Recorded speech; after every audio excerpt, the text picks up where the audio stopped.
Assalamualaikum warahmatullahi wabarakatuh. Kami dari kelompok 5 akan mempresentasikan hasil makalah kami yang berjudul tentang pengembangan keterampilan dasar guru dalam meningkatkan belajar mengajar. Perkenalkan, nama saya Karisa Alivia. Di sini saya akan menjelaskan materi yang pertama, yaitu tentang keterampilan membuka dan menutup pelajaran. Dalam keterampilan membuka pelajaran, seharusnya memberikan pengantar ataupun pengarahan kepada siswa. Guru memberikan motivasi, karena ketika guru sudah memberikan motivasi, maka siswa akan belajar lebih giat lagi dan siswa akan bersemangat dalam memahami materi yang sudah diajarkan oleh guru.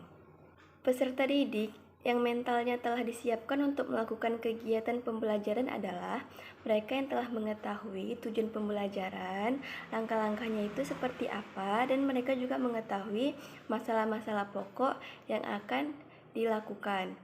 Kemudian, keterampilan menutup pelajaran.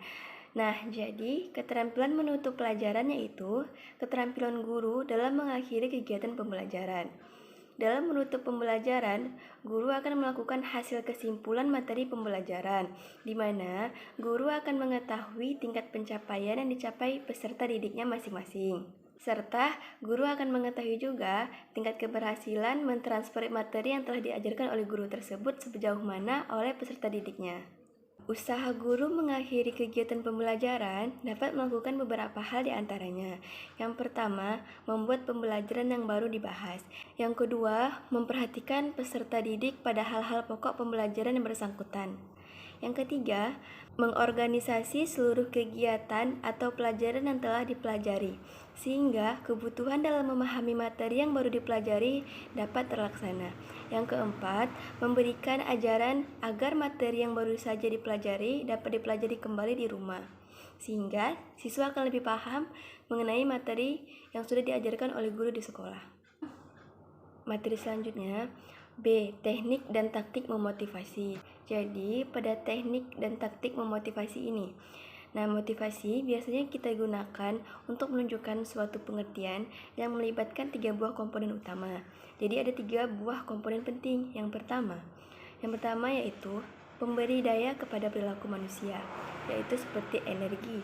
Yang kedua, pemberian arah pada hal yang menunjukkan perilaku manusia.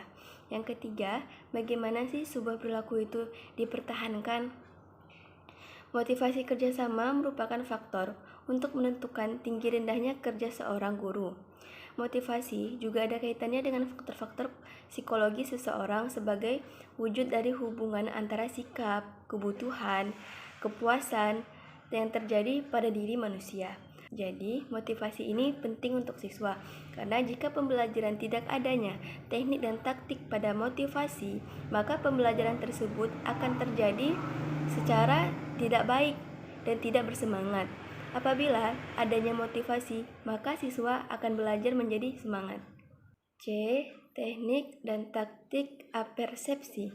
Jadi, keterampilan ini merupakan di mana seorang guru dia akan menggunakan berbagai macam-macam kemampuan dan cara mengajarnya untuk memberikan rangsangan kepada peserta didiknya, yang bertujuan agar saat pembelajaran berlangsung semua menjadi menarik, sehingga siswa dapat berpengaruh dan antusias dalam mengikuti proses pembelajaran, sehingga aktivitas belajar mengajar dapat berlangsung secara efektif. Tujuan penggunaan variasi dalam proses pembelajaran mengajar yaitu dapat menghilangkan kejenuhan dalam mengikuti seluruh alur proses pembelajaran, di mana guru akan mempertahankan kondisi belajar yang dapat meningkatkan perhatian dengan kondisi peserta didik. Lalu dengan demikian yang dimaksud yaitu dapat memudahkan siswa untuk mendapatkan pencapaian pembelajaran. Jadi pada pembelajaran ini, teknik memotivasi dan juga apersepsi ini sangat penting digunakan. Apabila tidak ada keduanya, maka proses pembelajaran tidak akan berjalan dengan efektif.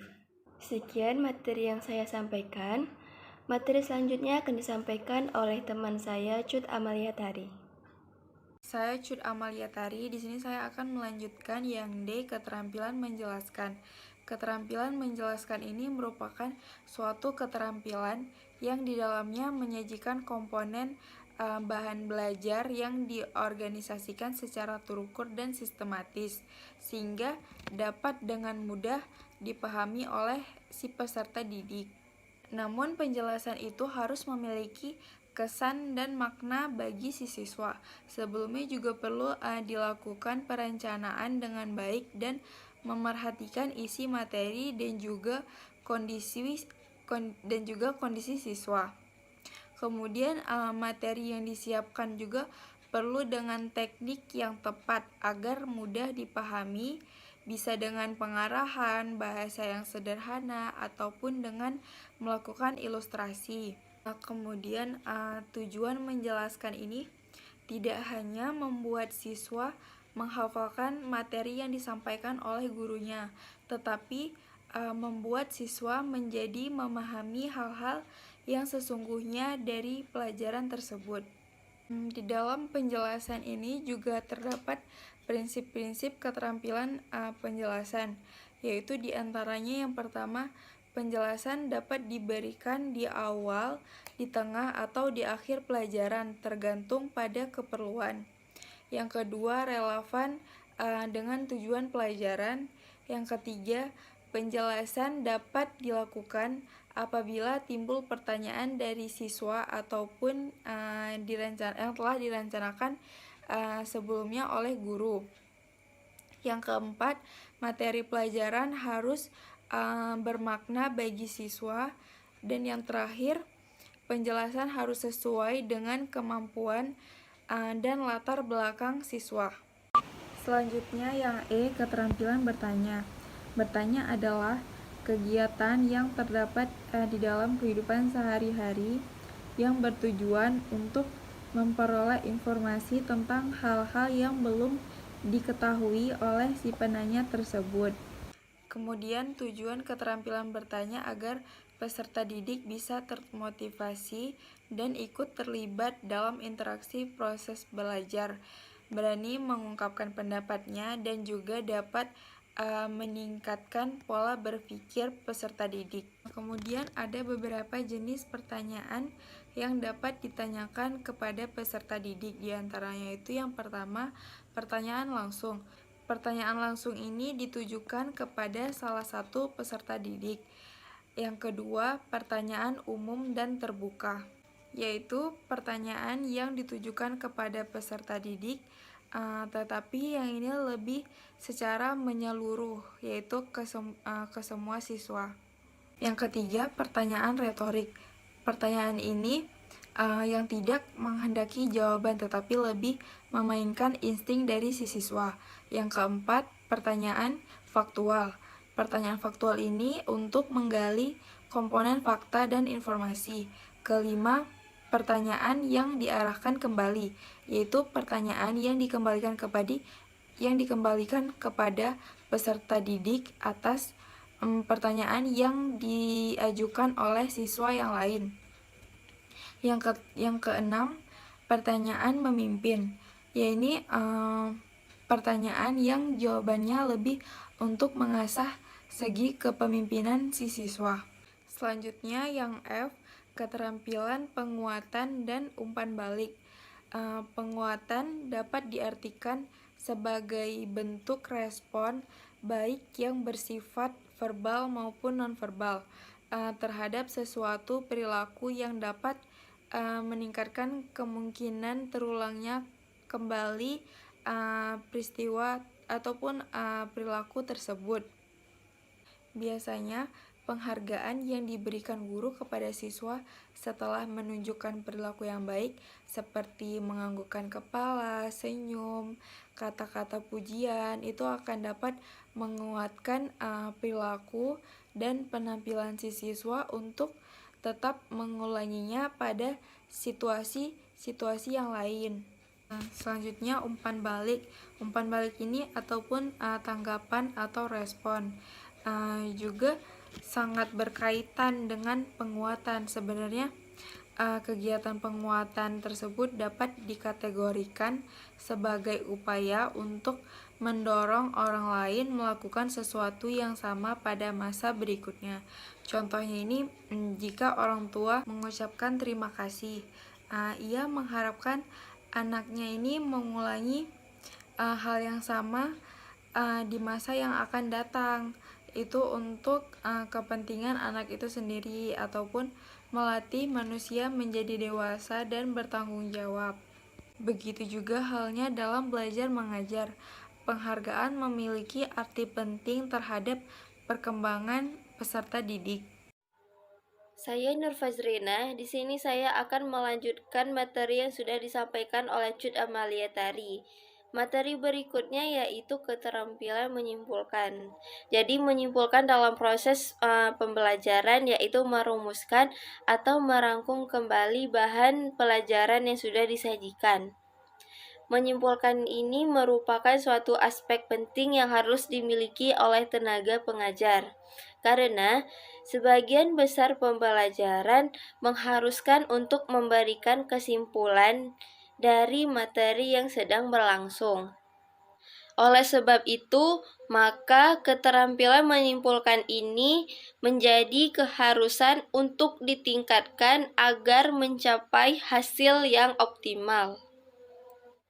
Jadi di keterampilan menyimpulkan ini terdapat beberapa prinsip-prinsip yang harus diperhatikan, yaitu penyimpulan dapat diberikan guna untuk menjawab pertanyaan-pertanyaan yang diajukan oleh peserta didik dan menjelaskan materi standar, terstruktur, dan terencana untuk membentuk kompetensi dasar hingga mencapai tujuan pembelajaran. Materi yang disimpulkan harus sesuai dengan kompetensi dasar atau inti dari materi pembelajaran tersebut. Penyimpulan yang dapat diberikan juga harus sesuai dengan latar belakang dan tingkat kemampuan dari peserta didik.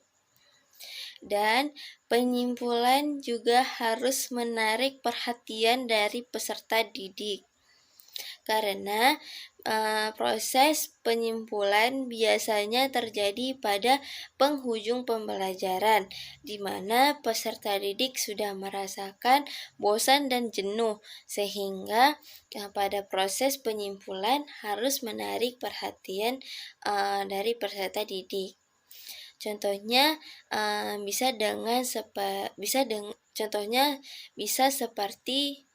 Contohnya seperti bermain game-game kecil, di mana di saat game berlangsung siapa yang kalah maka dialah yang harus menyimpulkan pembelajaran di hari itu. Nah, setelah beberapa peserta didik yang menyimpulkan, maka terakhir gurulah yang menyimpulkan dari materi pembelajaran pada hari tersebut. Nah, jadi itulah prinsip-prinsip dalam keterampilan menyimpulkan. Berikutnya yaitu keterampilan untuk menampilkan materi kepada siswa dalam berdiskusi. Kemampuan untuk memimpin diskusi kelompok merupakan keterampilan yang sangat penting dikuasai oleh guru. Tujuannya yaitu untuk penguatan metode mengajar dan memperhatikan perbedaan dari setiap individu peserta didik. Komponen keterampilan guru dalam proses pengembangan diskusi kelompok yaitu ada memperjelas masalah, menyebarkan kesempatan siswa untuk berpartisipasi, pemusatan perhatian, menganalisa pandangan dari peserta didik. Adapun hal yang harus dihindari dalam membimbing diskusi kelompok diantaranya yaitu melaksanakan diskusi yang tidak sesuai dengan karakteristik dan materi yang menjadi kebutuhan peserta didik. Tidak memberikan kesempatan kepada peserta didik untuk memikirkan terkait cara memecahkan masalah. Membiarkan peserta didik mengemukakan pendapat di luar topik pembahasan.